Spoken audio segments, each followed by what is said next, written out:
हम पढ़ रहे थे क्लास 10th मैथ्स का 8th चैप्टर, जिसका नाम है त्रिकोणमिति का परिचय। नाम से बड़ा स्पष्ट है कि त्रिकोणमिति का परिचय। और पिछली क्लास में हमने ये पढ़ लिया था कि त्रिकोणमितीय अनुपात क्या होते हैं, और ये सबसे इंपॉर्टेंट बात है। मतलब इस चैप्टर की सबसे इंपॉर्टेंट बात है ये क्या, त्रिकोणमितीय अनुपात, ट्रिग्नोमेट्रिक रेशियो बोला जाता है इसको, ट्रिग्नोमेट्रिक रेशियो। जब तक ये हमें मालूम नहीं रहेगा या याद नहीं रहेगा तब तक हम आगे के क्वेश्चन बना ही नहीं सकते, बस ये बात याद रखिए। और दूसरी एक सावधानी और मैं आपको बता रहा हूं कि जब भी आप त्रिकोणमिति के क्वेश्चन बनाते हैं तब इस टेबल को लेके मत बैठ जाना, फार्मूले। कई बच्चे क्या करते हैं, फार्मूलों को लेके बैठ जाते हैं और जहां पर भी जरूरत रही फार्मूला देखा और उसको अप्लाई कर दिया। ऐसा नहीं, आप पहले अच्छे से फार्मूलों को याद कर लो और फिर उसके बाद में इसके क्वेश्चन लगाओ। उससे फायदा क्या होगा, जब आप क्वेश्चन करेंगे तो हर क्वेश्चन में आपका फार्मूला रिवाइज होगा, रिवीजन होगा, और रिवीजन होने के कारण वो और परफेक्ट होते जाएगा। ठीक है ना।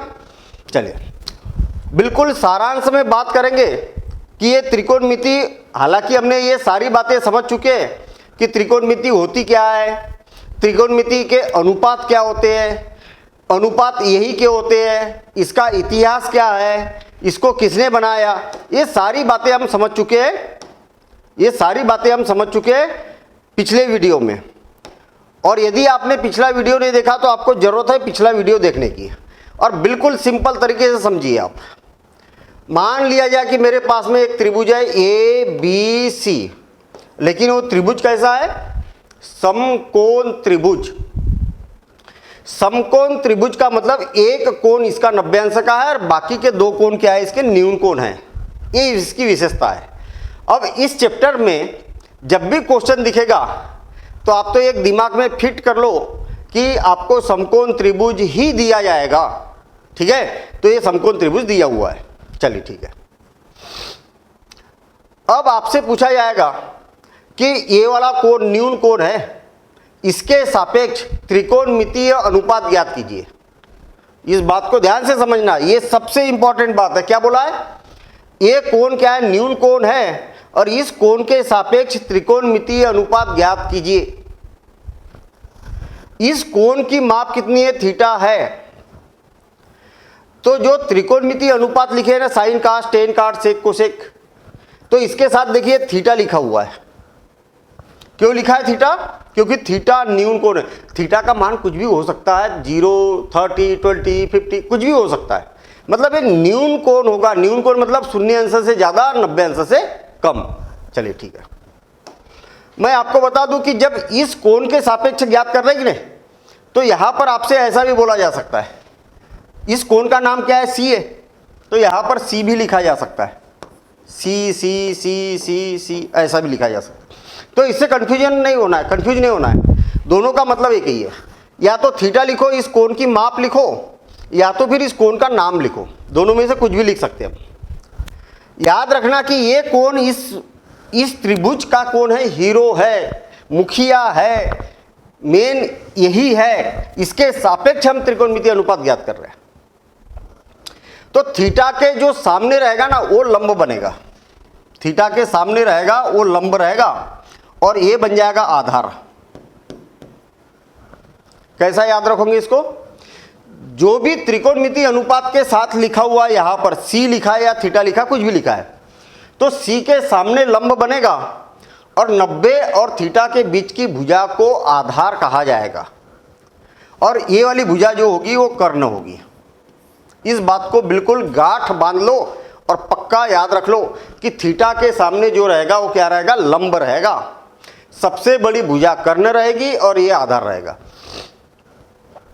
अगर मान लिया जाए कि यहां पर सी के जगह पर ए लिखा हो, ए लिखा हो, सी के जगह ए लिखा हो।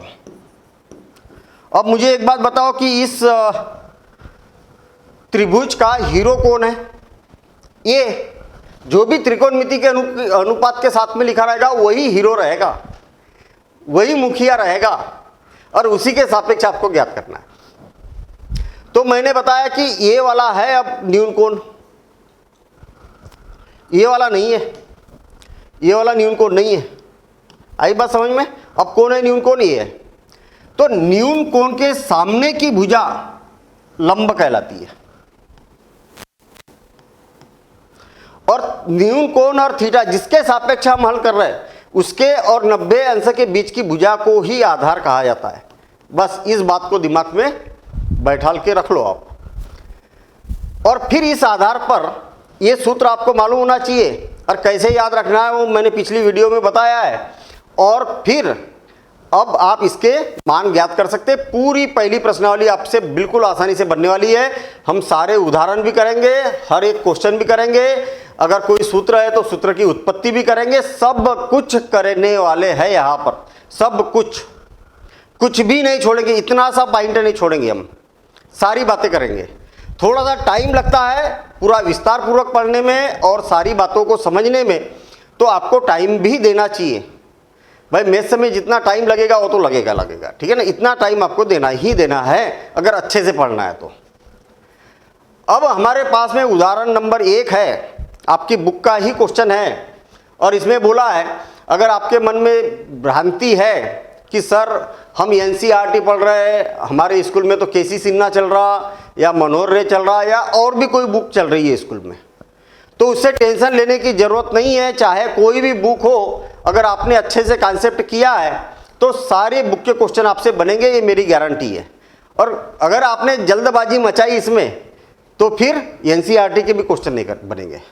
आपका कॉन्सेप्ट क्लियर होना चाहिए, बेसिक क्लियर होना चाहिए। अगर ये चीज़ें क्लियर है तो फिर आप कोई भी क्वेश्चन बना लो, ठीक है। यदि tan a बराबर से 4/3 दिया है, देखो मैंने पूरा क्वेश्चन भी नहीं पढ़ा, क्या बोला है? दिया है। क्या दिया है? दिया है tan a बराबर से 4/3। यदि tan a बराबर से 4/3 है तो a के अन्य त्रिकोणमितीय अनुपात ज्ञात कीजिए। अब प्रश्न की शुरुआत क्या करेंगे? अन्य त्रिकोणमितीय अनुपात। मुझे एक बात बताइए कि त्रिकोणमितीय अनुपात कितने होते हैं? तो आप बोलेंगे 6 होते हैं। एक तो दिया ही है आपको, अब बाकी के 5 निकालना है आपको। ये प्रश्न बोल रहा है यहाँ पर। अब देखिए कैसे निकालेंगे। ये तो दिया है आपको, ठीक है ना? ये दिया है। प्रश्न को हल करने का तरीका देखिए आप। मैं क्या है, समकोण त्रिभुज बना लेता हूँ, और आपको समकोण त्रिभुज ही बनाना है। समकोण त्रिभुज बना दिया, इसका नाम भी दे देता हूँ, लेकिन नाम देने में सावधानी रखना है आपको। प्रश्न में tan के साथ में कौन है? ये है, ये है ना। त्रिकोणमितीय अनुपात के साथ क्या लिखा है? ये लिखा है। तो यहाँ पर 3 कोण है समकोण त्रिभुज में, तो न्यून कोण एक तो ये है और एक ये है। ये दोनों में से किसी एक को ये नाम दो, किसी को भी, इसको भी दे सकते हो या इसको दे सकते हो। इसको कभी नहीं देना है क्योंकि ये न्यून कोण नहीं है। ये क्या है? 90 अंश का कोण है, और किसके सापेक्ष किया जाता है? न्यून कोण के सापेक्ष त्रिकोणमितीय अनुपात है जो अभी मैंने दिखाए थे। तो मैंने दे दिया इसका नाम A। अब इसका नाम B C कुछ भी, जो आपकी मर्जी है वो नाम दे दो। आसान है ना? और यहाँ पर एक चिन्ह भी बना दो, ऐसा चिन्ह बना दो। कहाँ पर बनाना है? जो A दिया है ना, ये इसको बनाएंगे तो यहाँ पर ऐसा चिन्ह बना दो, यहाँ बनाएंगे तो ऐसा बना दो। इससे क्या पता चलता है कि इस कोण के सापेक्ष हम त्रिकोणमितीय अनुपात ज्ञात कर रहे हैं। अब मुझे एक बात बताइए कि 90 अंश तो ये है, तो 90 अंश के थीटा के सामने की भुजा क्या होती है? लंब होती है। हाँ बिल्कुल सही है। ये क्या होती है? आधार होती है, जो थीटा और 90 अंश के बीच की भुजा। और सबसे बड़ी भुजा होगी ये कर्ण। क्या होगी? कर्ण होगी। ये फिक्स है। अब देखिए आपको क्या दिया हुआ है? tan a का मान दिया हुआ है। मैं इसको tan a को इधर लिख देता हूं। क्या, किसका मान दिया है? tan a का मान दिया है ये। एक्चुअल ये क्या है? अनुपात है। क्या है? अनुपात। और अनुपात क्या होते हैं? जैसे मान लिया जाए राम के पास 80 रुपये है और गोपाल के पास 60 रुपये है। राम के पास 80 रुपये है, गोपाल के पास 60 रुपये है, तो इनके रुपयों का अनुपात बताइए। तो 20 से 4 बार कैंसिल और 20 से 3 बार कैंसिल, तो 4/3 हुआ कि नहीं। अगर मैंने बोला कि इनके पास में जो रुपये है ये रुपयों का अनुपात 4:3 है, तो क्या आप इससे पहले वाली संख्या बता सकते? नहीं बता सकते। तो इसीलिए क्या करते हैं, हम इसको k के रूप में मान लेते, k या 1 या ऐसा कुछ भी मान लेते। जब भी अनुपात के रूप में दिया जाता तो ऐसा दोनों में एक समान संख्या का गुना कर देते। अब कौन सी समान संख्या होगी? तो कोई भी।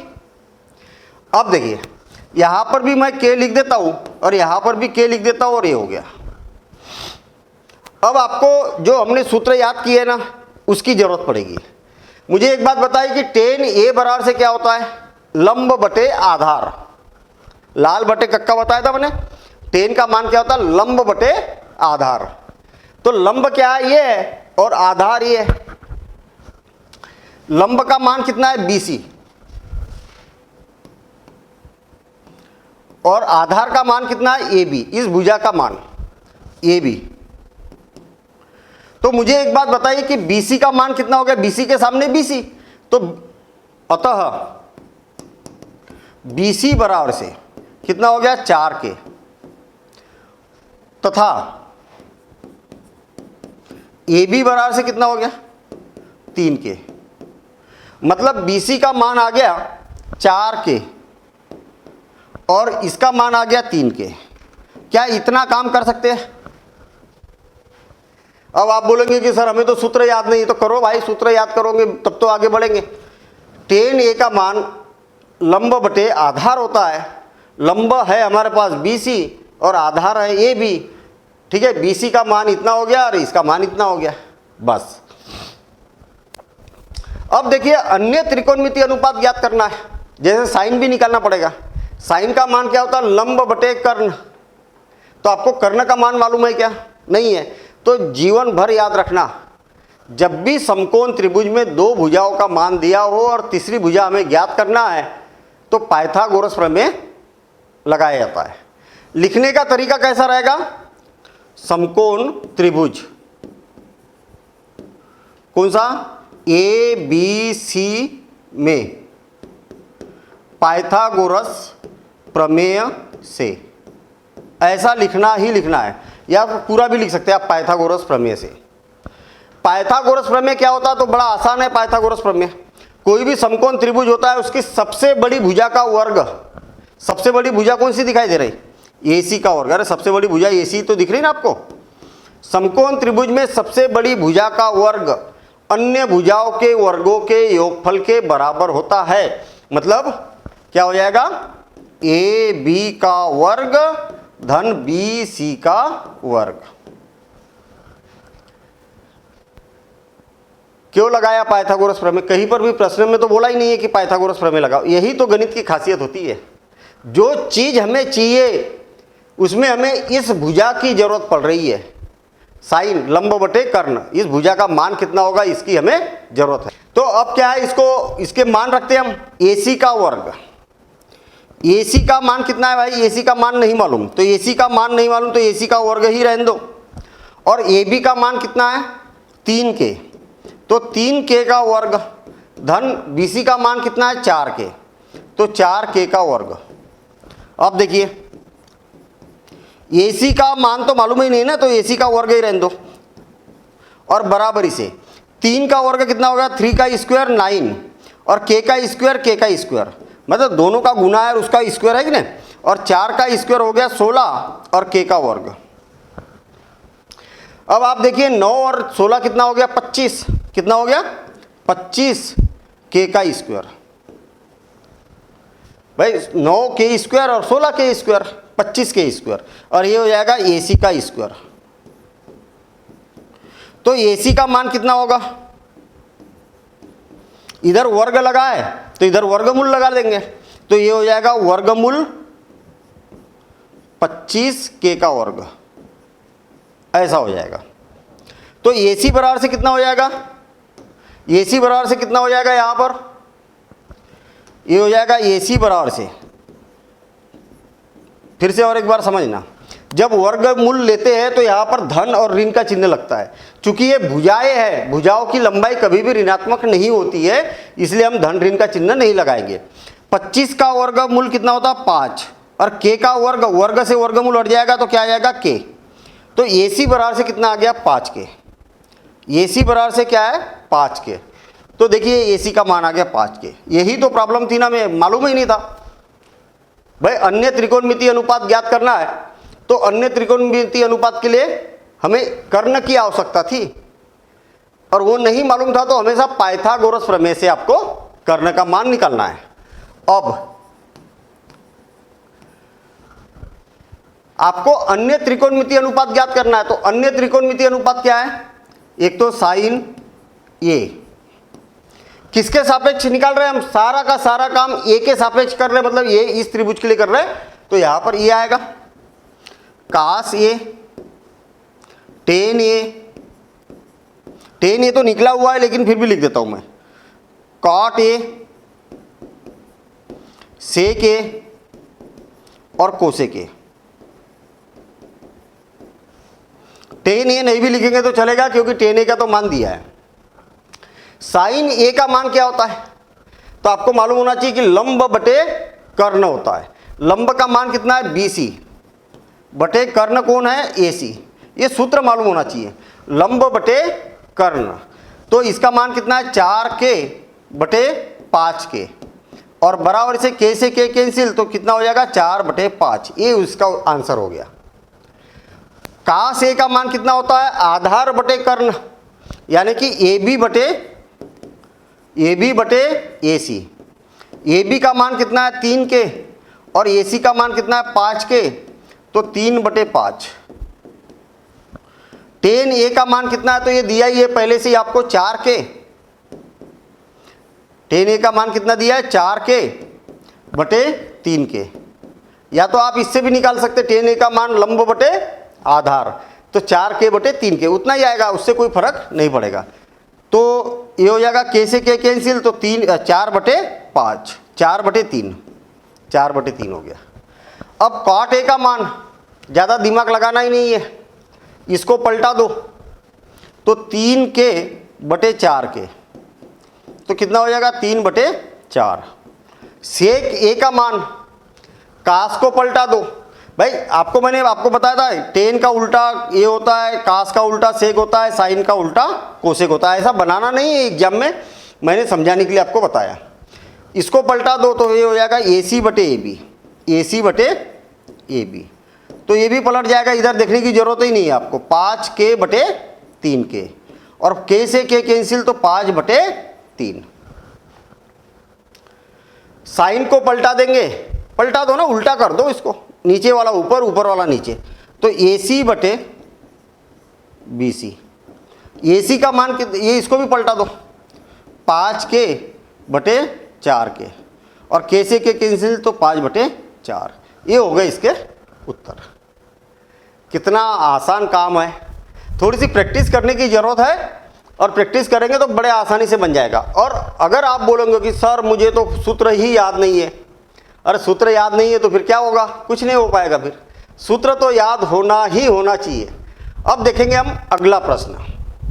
यदि कोण B और कोण Q ऐसे न्यून कोण हो, ऐसे न्यून कोण हो, न्यून कोण है भैया B और Q, जिससे कि साइन B बराबर से साइन Q, तो सिद्ध कीजिए कि कोण B बराबर से कोण Q। पूरा प्रश्न भी समझ में नहीं आया। हम क्या करते, पहले समकोण त्रिभुज बनाते और उसके बाद में इसको समझने का प्रयास करेंगे। समकोण त्रिभुज बनाते पहले।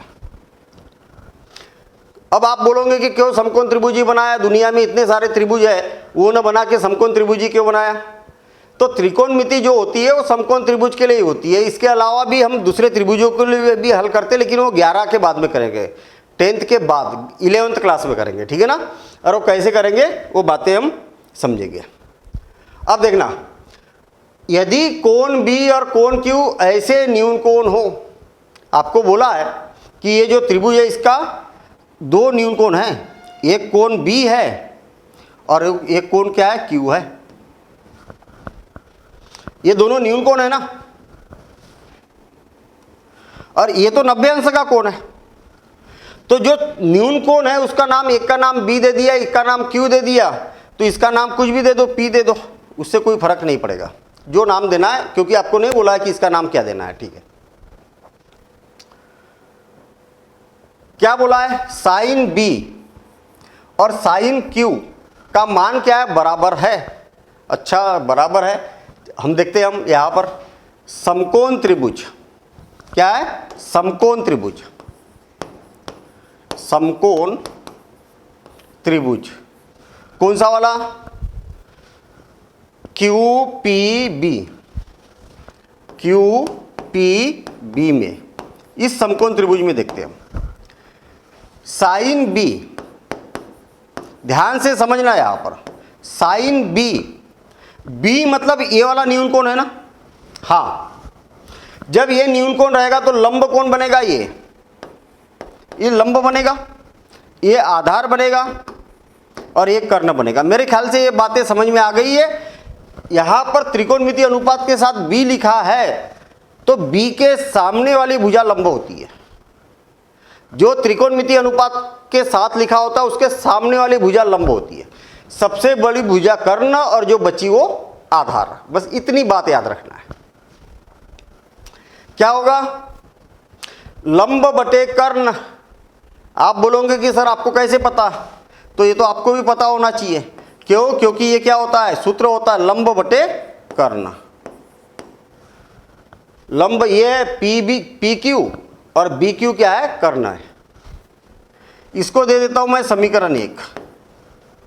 पुनः साइन क्यू का मान निकालता हूं मैं, साइन क्यू का मान, साइन क्यू। अब देखिए, क्यू मतलब ये वाला कोण हीरो है, इसका मेन कोण क्या है, इसके सापेक्ष हल करना, क्यू के सापेक्ष, क्योंकि त्रिकोणमितीय अनुपात के साथ अब क्या लिखा है, क्यू लिखा है, तो इसके सामने वाला लंब बनेगा और ये आधार बनेगा और सबसे बड़ी भुजा कर्ण है, ये फिक्स होती है। अब देखिए साइन क्यू क्या होता है, लंब बटे कर्ण, लंब बटे कर्ण, तो लंब कौन है, पी बी और बी क्यू, और ये बन गया समीकरण 2। किंतु आपको क्या दिया है, आपको बोला है कि साइन बी बराबर से साइन क्यू है। क्या दिया है, साइन बी बराबर से साइन क्यू। अब साइन बी का मान कितना है, इतना है, तो क्या हो जाएगा, पी क्यू बटे बी क्यू बराबर से साइन क्यू का मान कितना है, पी बी बटे बी क्यू। दोनों क्या हो रहा है, यहां पर हर में है। देखिए जो दोनों के हर है वो क्या है, बराबर है। आपको मालूम है कि कोई भी दो भिन्न है आपके पास, या कोई भी दो अनुपात है जिनके दोनों के हर बराबर है तो अंश भी बराबर हो जाएंगे। एक तो तरीका ये है, या तो आप बोल सकते कि नीचे हर है तो ये बी क्यू से बी क्यू कैंसिल, या तो आप बोल सकते कि बी क्यू का मैं तिर्यक गुना करूंगा तो ऊपर जाएगा, फिर बी क्यू से बी क्यू कैंसिल। अब जैसा भी आपको लेना है, गणित है, गोलमोल करके कई सारे तरीके से, किसी भी तरीके से करोगे ये कैंसिल हो जाएगा। तो आप क्या बोलेंगे, पी क्यू बराबर से पी बी, पी क्यू बराबर से पी बी। इतनी बात समझ में आ गई क्या अच्छे से, मतलब आपको ये पता चल गया कि पी बी का मान और पी क्यू का मान क्या है, बराबर है। ये इस समकोण त्रिभुज की ये दोनों भुजाएं कैसी है, बराबर है, ये बात आपको यहां पर पता चल गई। आपको मालूम होना चाहिए कि दुनिया का कैसा भी त्रिभुज हो और उसकी अगर दो भुजाएं अगर बराबर है तो उसके सम्मुख कोण बराबर होते हैं। अगर नहीं मालूम तो याद रखना, बराबर भुजाओं के सम्मुख कोण बराबर होते हैं, या बराबर भुजाओं के सम्मुख कोण समान होते हैं, ऐसा भी बोल सकते हैं आप।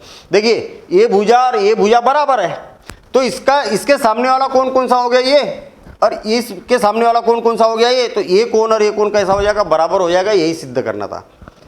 तो हम यहां पर बोल सकते हैं कि तब कोण बी बराबर से क्या हो जाएगा, कोण क्यू, और उसका कारण भी देना है। क्या कारण देना है?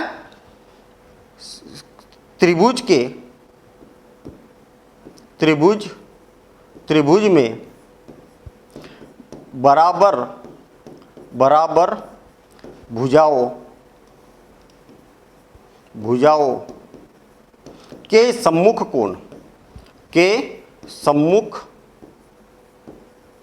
कोण क्या होते हैं? समान होते हैं। ऐसा हमें कारण देना है। और इति सिद्धम, यही तो हमें इति सिद्धम। मजा आ गया? तो बिल्कुल आसान सा क्वेश्चन है, कई बच्चे उसको जबरन ही उलझाते हैं। ठीक है ना। 10th का मैथ्स सब बहुत ही मजेदार मैथ्स है।